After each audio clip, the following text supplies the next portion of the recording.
बिस्मिल्लाहिर्रहमानिर्रहीम।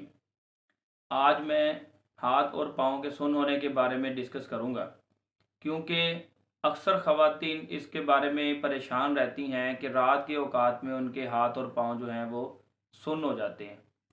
आज मैं इसकी वजूहात भी डिस्कस करूँगा और इसकी अलामात क्या क्या होती हैं और कहाँ से आपको जो है वो सुन्न महसूस होता है। मिसाल के तौर पे अगर आपका सिर्फ आपकी उँगलियाँ आपको सुन्न महसूस होती हैं तो उसकी क्या वजूहात हैं, या अगर आपका पूरा जो है बाजू में अगर आपकी सनसनाहट महसूस होती है आपको अक्सर काम को कार करते हुए दिन के वक्त भी या आप सोने के वक्त भी आपको महसूस होती है, तो ये तमाम चीज़ें मैं आज आपसे डिस्कस करूँगा। सबसे पहले मैं आपको डिस्कस करूंगा फिंगर्स के मतलब कि आपकी अगर उंगलियां सुन्न होती हैं तो उसकी वजूहात क्या है। जब हम अक्सर सोते वक्त अपने हाथों को अपने सर के पीछे ऐसे रख लेते हैं या सोने का स्टाइल तरीक़ेकार कुछ ऐसा होता है जिसकी वजह से हमारी ये जो आने वाली नर्व होती है जो कंप्रेस हो जाती है, दब जाती है, जिसका नाम है मीडियन नर्व। मतलब अगर आपका वो जो पट्टा जो है वो दबना शुरू हो जाएगा तो उसकी अलामत क्या होंगी कि आपकी उंगलियों के अंदर आपको सनसनाहट महसूस होगी, क्योंकि वो नर्व जो है ना, वो पट्टा जो है वो आपका वो यहाँ से आ रहा होता है।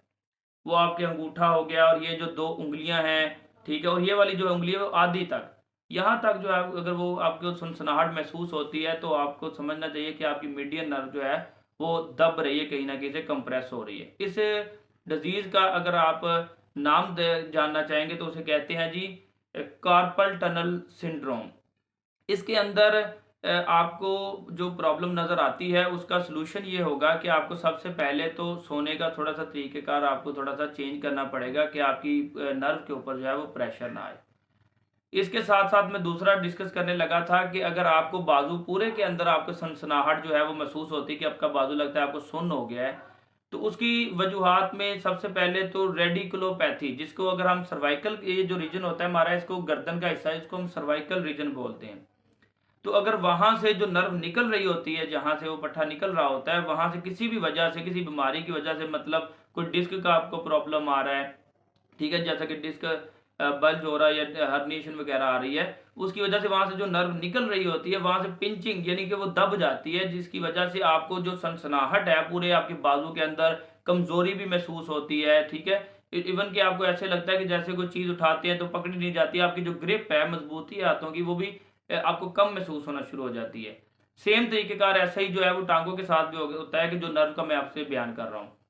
तो इसलिए आपने क्या करना है कि सबसे पहले तो आपने बहुत ज़्यादा ऊँचा तकिया वग़ैरह जो अगर आप इस्तेमाल करते हैं, उसकी वजह से भी जो हमारा सर्वाइकल का रीजन होता है, ये जो गर्दन का हिस्सा होता है हमारा, वो उसमें प्रॉब्लम आना शुरू होती है, तो वो वजह बनता है आगे आपकी सर्वाइकल रेडिकुलोपैथी की, कि आपकी नर्व के ऊपर जो प्रेशर काज़ करती है और वो दबना शुरू हो जाती हैं। दूसरा सबसे पहले जो मैंने डिस्कस किया आपके साथ उँगलियों का, उसमें जो है वो मैंने आपको बताया था अभी कि ये कार्पल टनल सिंड्रोम हम इसको कहते हैं, इस बीमारी के अंदर जो है।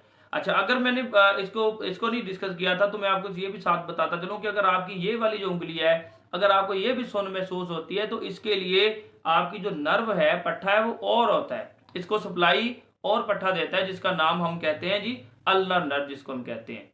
तो इसलिए इसके जो आपको कार्पल टनल सिंड्रोम होगा, जो हम रात को अक्सर ख़वातीन कहती हैं कि जी मैं उठती हूँ, मतलब सुन्न हो गया हाथ, मुझे ऐसे-ऐसे करना पड़ा, इसको हिलाना पड़ा, उसको ठीक हो गया है। तो यहाँ पे थोड़ा-सा जो है ना वो आपकी नर्व के ऊपर प्रेशर की वजह से कार्पल टनल सिंड्रोम बन रहा है, वो आपकी वजह बनता है। तो इंशाल्लाह इसके मुतल्लक आपको मैं मज़ीद अब बताऊँगा इसके नेक्स्ट वीडियो के अंदर।